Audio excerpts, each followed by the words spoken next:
संजो सदाबहार रागी सिंगार अली सलीम 1940 ईस्वी धारे राजस्थान जे हिकिड़े ॻोठ हलूर में ॼाओ।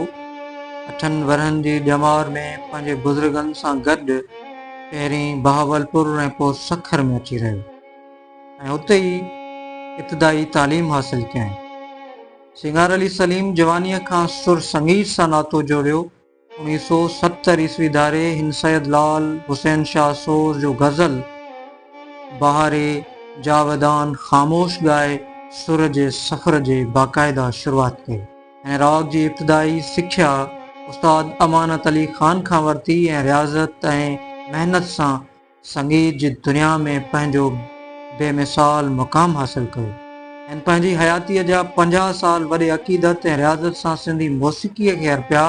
हू बुनियादी तौरु सिंध ॼाओ न हो, पर पोइ बि हिन सिंध धरतीअ खे पंहिंजी माउ सॾे पाण खे सिंध जो क़ाबिल फ़ख्र फर्ज़ंद साबित कयो।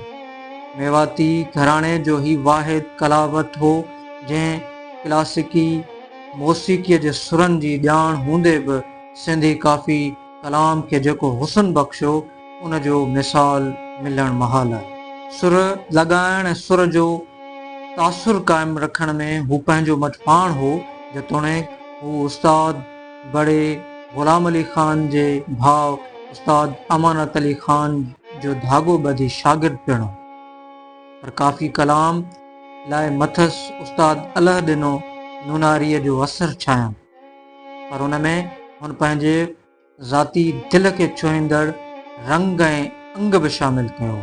ज़िंदगीअ जा पोयां 10 साल उस्ताद सिंगार अली सलीम नीम मजज़ूबीअ वारी कैफ़ियत में गुज़ारिया ऐं घणो करे सैरो सफ़र में गुज़ारियो। हू 4-5 साल हाला शहर में बि रहियो।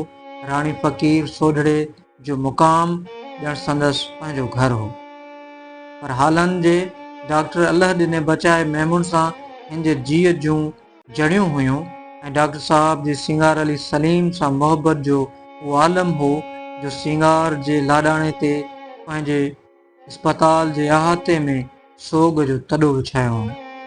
हाला जे केतिरनि माण्हुनि सिंगार जे उज़रख़्वाही डॉक्टर अल्लाह बचाए सां बि कई। मशहूर शाइर सोज़ हालाईअ सां बि सिंगार अली सलीम जा दोस्ताना तालुक़ हुआ। सिंगार अली सलीम सिंध जो सुरीलो ऐं तर्ज़ निगाह गायक हो। हू सिंध जो उहो ख़ूबसूरत मौसीक़ार हो जंहिं पंहिंजूं तिर्ज़ूं पाण तयारु कयूं ऐं पाण ॻाए मञायूं। उस्ताद सिंगार अली सलीम खुशख़त ऐं मुसविर पिणो। हिन फ़क़ीर सिफ़त यगाने फ़नकार सिंधीअ खां सवाइ सराइकी, उर्दू, पंजाबी ऐं फ़ारसी समेत केतिरनि ॿोलियुनि में ॻायो।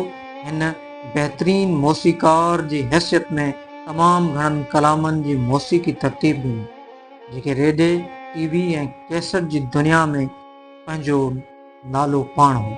सिंगार अली सलीम जे सुरीले आवाज़ में सूफ़ी शाइरनि जूं दिलपज़ीर काफ़ियूं जॾहिं हवाउनि में गुंजंदियूं हुयूं त हर तरफ़ वाह वाह थी वेंदियूं। हिन पाण खे सिंध जे सदारंगी गायक तौरु मञायो।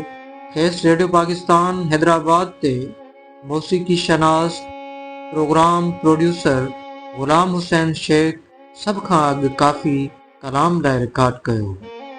हिन पहिरियों सिंधी कलाम रेडियो ते आया अंगण अजीब नसीब भला रिकॉर्ड कराइनि, तॾहिं त मिठा मीना जी दरकार न आया की न मारो विसारूं वतन खे जागो जागो रे जेलियूं बरसी बूंद बहार तो बिन न रे विहाणे आओ वरियो थी वरां तुंहिंजी रमज़ सुहिणा मां छा सम्झां तमामु घणियूं मक़बूल।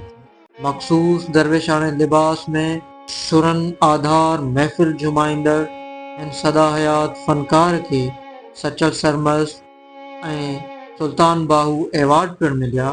सूफ़ी शाइरनि खे वॾी सिक सां ॻाईंदे ऐं ॿुधंदड़नि जा रूह रिझाईंदे उस्ताद सिंगार अली सलीम अध सदीअ खां माण्हुनि जे दिलनि ते राज कयो, पर खेसि न लतीफ़ एवार्ड मिलियो ऐं न ई सरकारी सतह ते संदसि का ख़ासि पज़ीराई थी। 14 अगस्त 2004 ईस्वीअ ते जॾहिं पाकिस्तान जा शहरी आज़ादीअ जो जशन मल्हाए रहिया हुआ ऐं राति ठरियल हुई, तॾहिं संगीत नगर जे हिकु घर में मातम मची वियो ऐं हान में हिकु ख़बर उॼाणी त सिंध जो सिंगार अली सलीम लाॾाणो कयो।